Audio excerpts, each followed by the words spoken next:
Hey guys, another movie review during the day.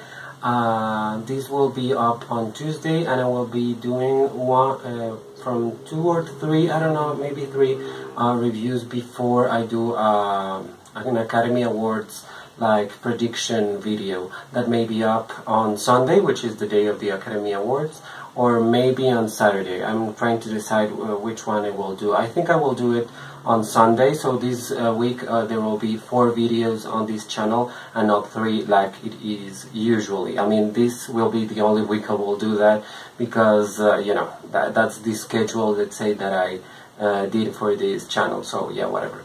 So the movie of today is Hell or High Water. This movie was released a long time ago, early last year, and it's even on, I think it's even on digital release and DVD and Blu-ray and everything. So if you can get your hands on this movie, it's really, really good. It's really recommended. It's not a long movie. It's about 1 hour 45 minutes.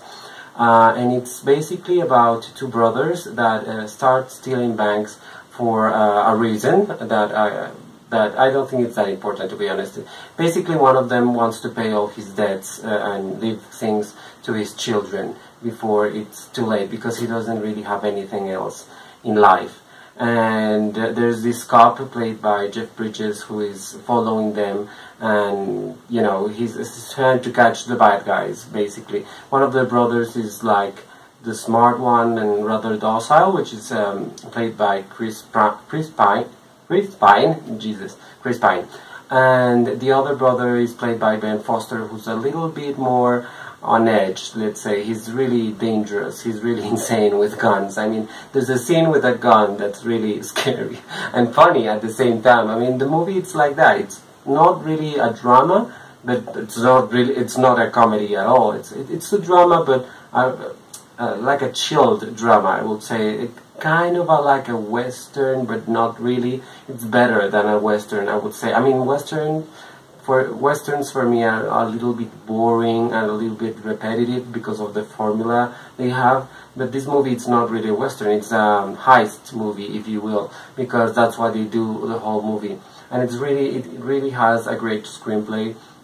The dialogue and the silences that the movie has are really well put, are really well written, and there's a great use of the now, let's say, of the actual moment, of the present moment our world is living in and the United States is living.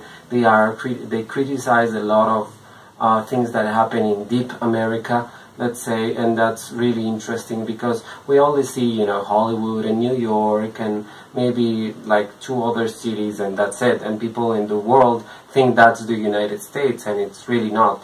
I mean, there's these places like these, this is in West Texas, so like really little towns, like 4 houses, and people that are really stick with their traditions. And there's a really great scene in a diner when a woman tells the chief and his partner what they are going to eat. She's like, okay, this is what you're going to eat. You just can choose what you don't have with that, steak, I think it was. So she says, there's this and this, what don't you want? And they were like, I don't want this. And then, and you'll have tea with that, and they're like, yes, okay, whatever. So whatever else she says, I mean, whatever else they say, sorry, she's like, no, I don't have time for people from other places or foreigners, and she says, like, once a New Yorker came and I almost killed him because he asked for a trout or something like that. So it's really funny, and it really illustrates how people live in these rural, really remote areas in the United States, and I think it's pretty much like that all around the world. I mean, people that are very far from the urban centers are not really like the rest of the people. They have a way of living, and they have been living in a certain way for so many years, for so much time. Not only years, I mean, really decades and decades.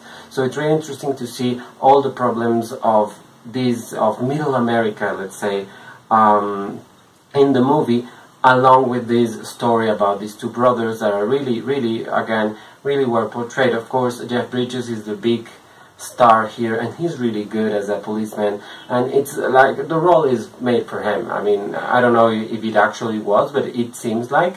And Chris Pine is, I mean, if you want to see a really great Chris Pine performance, this is it. I mean, he's fine in Star Trek, and yes, he has done like a couple of other movies that have been okay, but this is really his turn. This is really his moment. He's really mature in this movie, and that's really great. I think it's really interesting. And Ben Foster has been a great actor for a long time. He's really like on the sides.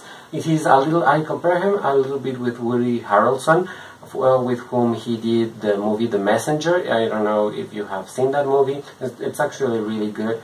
And Ben Foster was in it, and they have like this chemistry between them, and I really compare those two actors because they really transform into their characters, and Ben Foster really transforms here, and he's really insane but funny, but I don't know, it's really great. And the best thing about the movie is that it's not long at all. 1 hour 45 minutes. It's really it makes sense of you know, for the movie, and the last, I would say, 10 to 15 minutes are like the conclusion and like this closure number, and it's really great the way they did it, because it reminded me a little bit of No Country for Old Men, because the interactions are a little bit similar. The only thing that is that in No Country for Old Men there was this dark force behind everything, and that dark force disappeared at the end of the movie.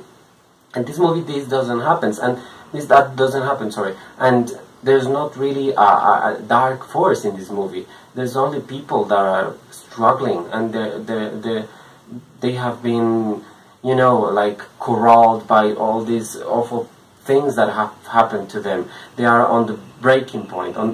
They are really on the edge, and it's not like you're saying it's fine that they did it, because of course it's not fine that they robbed a bunch of banks and they kill a couple of people. I mean, that doesn't really spoil anything, but they do kill a couple of people, not the smart one, but the other one.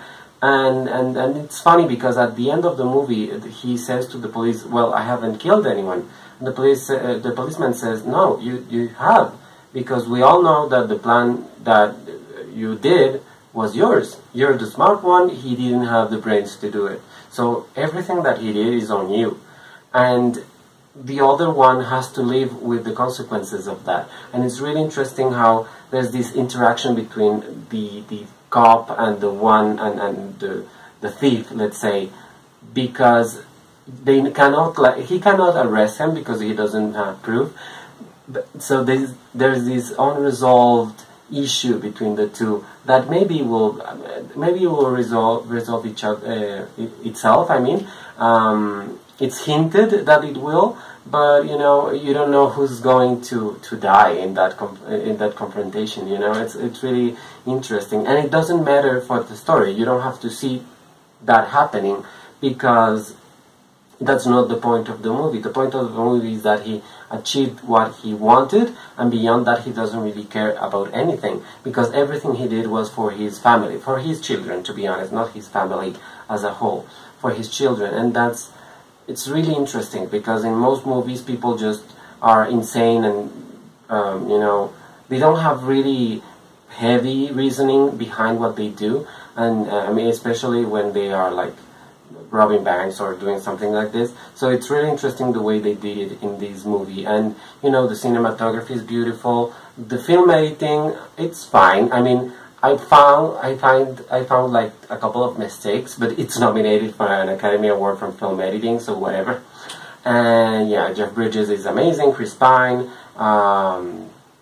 Ben Foster, and the movie is nominated for Best Movie. And I think it's great because they always nominate this really American movie. They always nominate one of those, and it's this year is this one, and I mean, like American Sniper, like all those type of movies that are really for the United States, but that speak to other people too. They always nominate one of those movies, and this year it was Hell or High Water. I have to say Hell or High Water.